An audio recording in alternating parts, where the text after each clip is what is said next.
우주비행사라는 직업은 아마도 가장 흥미롭고 신비로운 직업 중 하나일 거예요. 우주비행사의 일상생활에 대해 자세히 알고 싶으신가요? 부피가 큰 우주복 안에서 무슨 일이 벌어지는지 궁금한 적이 있나요? 어떤 사람들은 우주비행사들이 종이 속옷을 입는다고 진지하게 믿기도 하죠. 또 다른 사람들은 중력이 부족하기 때문에 때가 그냥 떠내려간다고 확신하기도 하고요. 그러면 좋았을 텐데요. 그런데 말이죠. 우주비행사는 빨래를 전혀 하지 않습니다. 2011년 나사는 국제우주정거장에 세탁기를 의뢰했어요. 농담이었을까요? 어쨌든 우주비행사들은 명백한 이유로 세탁기를 사용할 수 없었습니다. 세탁을 위해 ISS에 물을 공급하는 건 터무니없고 엄청난 비용이 드는 일이기 때문이에요.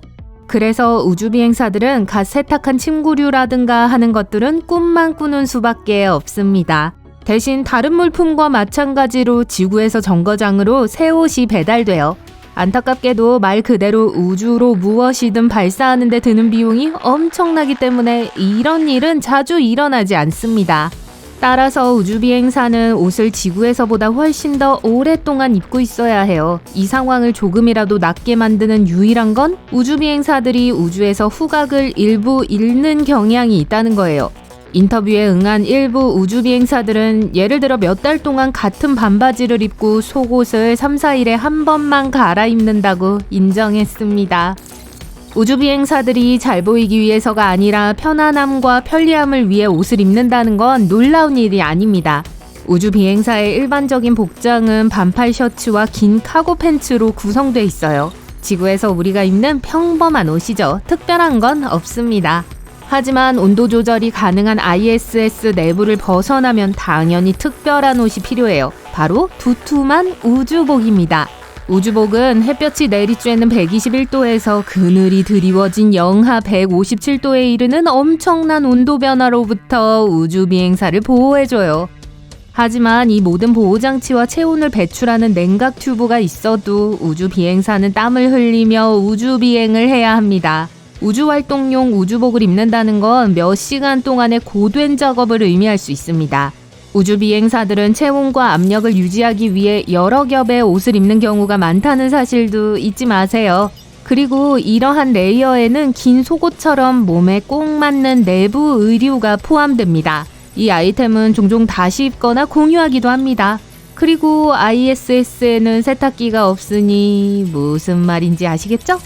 흥미로운 사실 하나, 우주비행사가 우주로 가져가는 모든 물건의 냄새를 맡는 특수 훈련을 받은 사람이 있어요. 불쾌하거나 유독한 냄새로부터 그들을 보호하기 위해서죠. 문제는 실내 냄새가 마음에 들지 않아도 우주 공간에선 실제로 방을 환기시킬 수 없다는 거예요. 그렇기 때문에 나사는 어떤 종류의 냄새가 통과할 수 있는지에 대해 매우 신중을 기합니다. 동시에 이미 ISS에서 발생하는 냄새를 막을 수 있는 건 아무것도 없어요.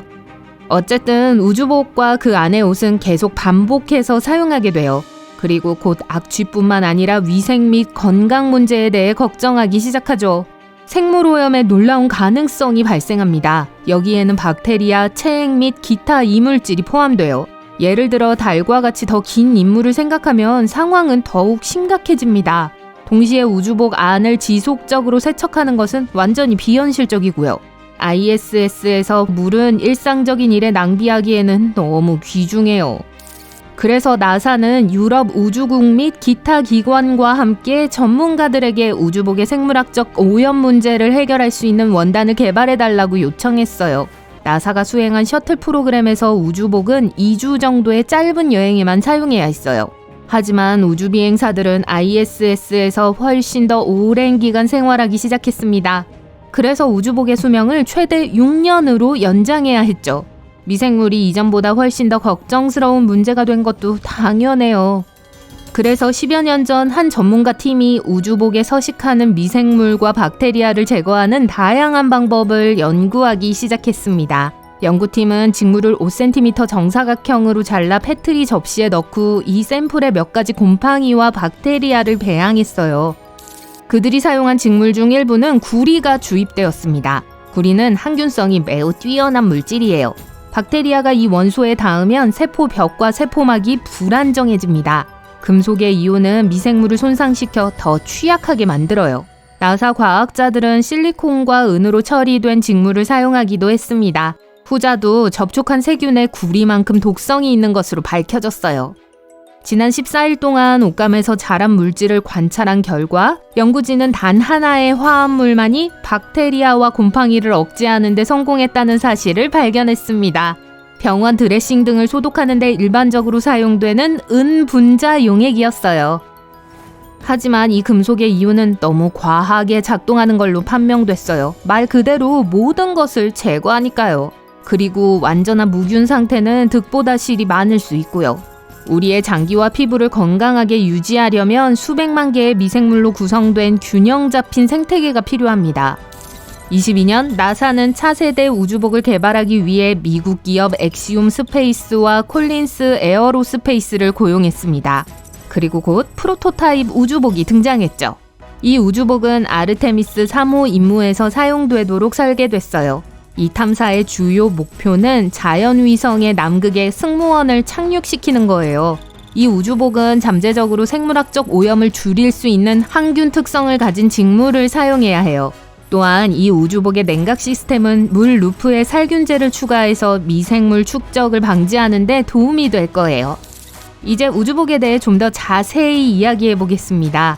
우선 우주복에는 크게 두 가지 종류가 있어요. 오렌지 슈트 또는 호박 슈트라고도 불리는 고급 승무원 탈출 슈트를 보신 적이 있을 거예요. 우주비행사들은 이륙할 때, 즉 우주선이 발사될 때 이 우주복을 착용합니다. 이 슈트는 초고공으로 향하는 우주비행사에게 없어서는 안 될 필수품이죠. 그곳은 기압이 너무 낮아서 특수 보호복 없이는 생존할 수 없는 곳이니까요. 승무원은 부분 압력 슈트를 입지만 우주 승무원은 훨씬 더 높은 곳에서 비행하기 때문에 완전 압력 슈트로 보호해야 합니다. 우주복에는 우주선 발사 또는 착륙 중 비상 상황에서 우주 비행사가 살아남는 데 도움이 되는 여러 가지 기능이 장착되어 있어요. 일반 펌킨 슈트에는 조명탄, 의약품, 생존 장비, 라디오, 낙하산 등이 구비되어 있습니다. 자, 말하자면 우주비행사들은 주황색 우주복 없이는 지구를 떠나는 과정을 견디지 못해요. 그렇다면 우주복 디자이너들은 왜 이 색을 선택했을까요? 주황색을 선택한 주된 이유는 주황색이 해상 구조 등 수색 및 구조에 가장 눈에 잘 띄는 색상 중 하나이기 때문입니다. EVA의 경우라면 그 목적이 좀 달라요. 우주비행사는 우주 유영을 떠날 때 이 슈트를 입습니다.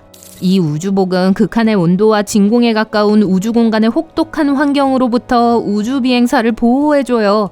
또한 작은 파편이 우주 여행자를 다치게 하는 것을 방지할 수 있죠.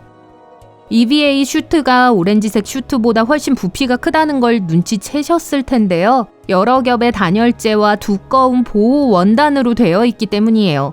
또한 통기성 공기, 마실 수 있는 물, 온도 조절 장치도 포함되어 있어요.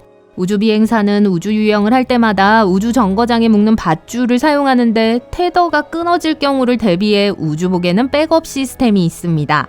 이 시스템에는 조이스틱을 사용해서 정거장에서 제어할 수 있는 소형 제트 추진기가 포함되어 있어요. 우선 흰색은 다른 색상보다 태양의 열을 더 잘 반사하기 때문에 우주비행사가 과하게 열을 받지 않습니다. 또한 흰색은 광활한 검은 우주 공간에서 우주비행사의 작은 점을 발견하는데 가장 적합하죠. 또 하나의 재밌는 사실. 우주복은 우주비행사가 너무 뜨거워지는 것을 막아주지만 너무 추워지는 것을 막아주지는 못하는데요. 바로 이때 특수장갑이 등장합니다. 특수 히터가 장착되어 있어서 우주비행사의 손가락을 따뜻하게 보호하고 기능을 유지하게 해줘요.